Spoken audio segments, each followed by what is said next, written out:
Hello, my name's James Harrington, and today with 10 La Liga games to go, we're doing 10 talking points. Now I have to say this isn't all about La Liga, but it is about Spanish players and clubs. If you're new to the channel and you do enjoy the video, I'd really appreciate if you could hit the subscribe button, that notification bell, and why not give it a thumbs up. Well, let's get into it. The next talking point is who's going to win the La Liga title. There's 3 teams in it. In first place you have Atletico Madrid on 66 points. Now they've been in quite poor form of late. They've seen their lead on second place evaporate from what was 10 points plus down to just 4. However, they've got no other competitions to worry about. They do have some tough opposition in their remaining games, both Andalusian sides, Sevilla and Real Betis, and as well as they have to play Barcelona. At the start of the season, if you said Diego Simeone, you're going to be first place in La Liga, you're going to have 4 points and you're going to be firmly in the driving seat, would he have taken it? I think he would have. But then we have second place, Barcelona, 62 points. They have just demolished Real Sociedad and are unbeaten in La Liga in 18 games. They still got to play in the Copa del Rey and they have to play El Clasico. What seemed a dire season back in autumn, they've managed to work their way up the table and put themselves firmly in La Liga title contention. We then have third place Real Madrid on 60 points. Now they've still got to play in the Champions League, the quarter-finals against Liverpool, but they need every team above them to drop points, as well as Real Madrid need to win all of their remaining games, but they do have the know-how. It's mad to think the La Liga title race is going down to the wire.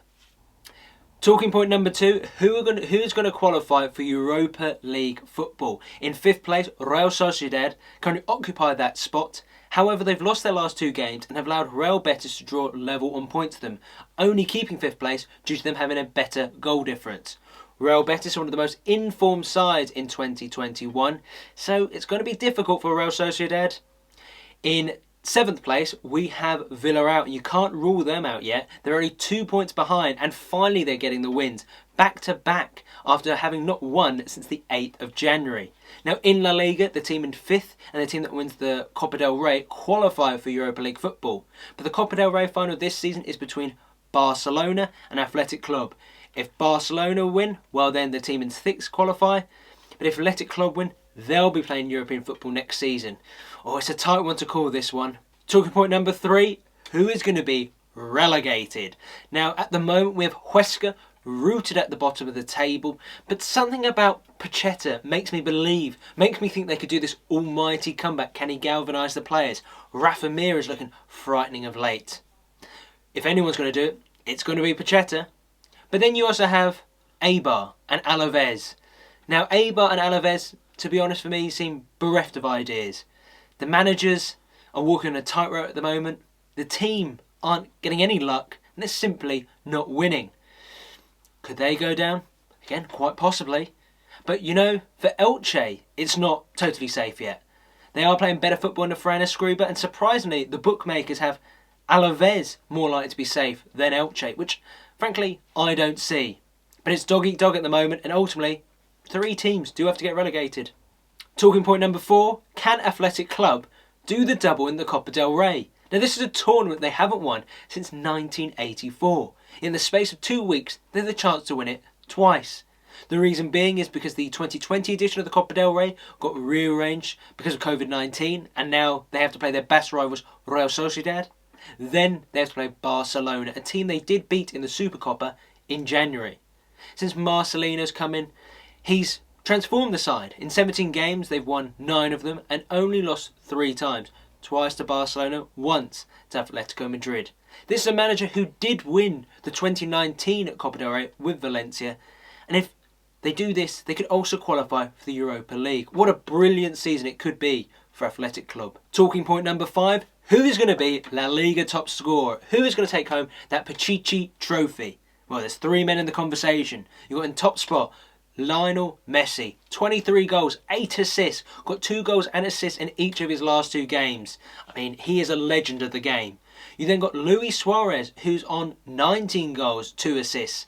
Now, admittedly, and this might be a strong word, his goals have been drying up of late, because in January, February, every shot seemed to go in. However, he did get a crucial goal against Alaves with a sumptuous header from a Kieran Trippier assist last weekend. You then have in third place, Karim Benzema. 17 goals, 6 assists. Got his 6th brace of the season against Celta Vigo last weekend. A man who is still so mobile, so dynamic up front. And he really seems to be carrying Los Blancos at the moment. Talking point number 6, managers under pressure. Will there be that panic button hit? Now there's 2 managers that I have in mind who are really feeling the heat of late. And unfortunately for them, both of their teams are in the relegation zone. Number 1 being Abelardo Fernandez at Alaves. To be honest, the reason why I put him here is because he's had no real impact since he's come in. He hasn't really seemed to change the mood in the Alaves dressing room. And is this a better side than was being managed under Pablo Machin? I think not. You then have Eibar. They have Mendilibar in the hot seat there, and he's been in charge for many years. Now the board have come out and said he has the vote of confidence to the end of the season. However, in football, that seems like the kiss of death. Talking point number 7. Who's going to make it into Luis Enrique's Euro squad this summer? Now, Spain did win the competition back in 2008-2012, and they're currently on the international break. However, there was no Navas, no Carvajal. There was missing some of the Premier League stars from Spain, Rodrigo and Adama Traore. Some of the youngsters were included, like Pedri and Bryan Hill, and also a left field inclusion of who was last season Brighton's 5th choice keeper, now number 1, Robert Sanchez. Now going into the Euros, it could be said that a player who gets a blistering run of form towards the end of the season could make the case to be included in Luis Enrique's squad. And I watched them this week against Greece, where they drew 1-1. They were so dominant, but they lack that cutting edge. So I still think it's all up for grabs this summer. Well, talking point 8, Spanish football clubs still fighting out in Europe. We have Real Madrid playing in the Champions League against Liverpool, and then in the Europa League, Granada playing Manchester United, and Villarreal playing in Dynamo Zagreb. Now, Liverpool versus Real Madrid. Oh, what a fixture. It's a repeat of the 2018 final. Admittedly, Liverpool aren't the same side that they were last season, and it's really hard not to favour Real Madrid, even though they've got an ageing and thin squad, a team that have won it on 13 occasions. It's going to be a good one. Then you've got the Europa League, Granada, who are in their first foray into European football this season and are doing so well. Progressing through the competition, beating the likes of Napoli and Molde to get this far, to play Manchester United, and I hope for Granada they do better than the last team to play Manchester United in the competition this season, Real Sociedad. Then you have Villarreal. Now, their success in the Europa League so far this season has kind of made up for their poor or hit and miss La Liga campaign. Unai Emery is somewhat of a specialist in this competition and we're hoping he can win it at Villarreal. Well, talking point number 9, the pre-contract drama. Players running down their deals and moving for free this summer. Now this is a big worry for Real Madrid fans, namely 2 players in particular. Sergio Ramos, their captain, their leader, the man who's been in noticeable absence at times this season, has rumoured to recently rejected the last contract offer from the Real Madrid hierarchy, disagreeing over length of contract and taking a wage cut. And then you've also got Lucas Vazquez, a man who's been at the Bernabeu for 14 years, has been such a crucial figure for Zinedine Zidane this season, playing the most football he ever has done in a Real Madrid shirt, filling in for a number of injuries, and he's so versatile, again disagreeing over taking a wage cut.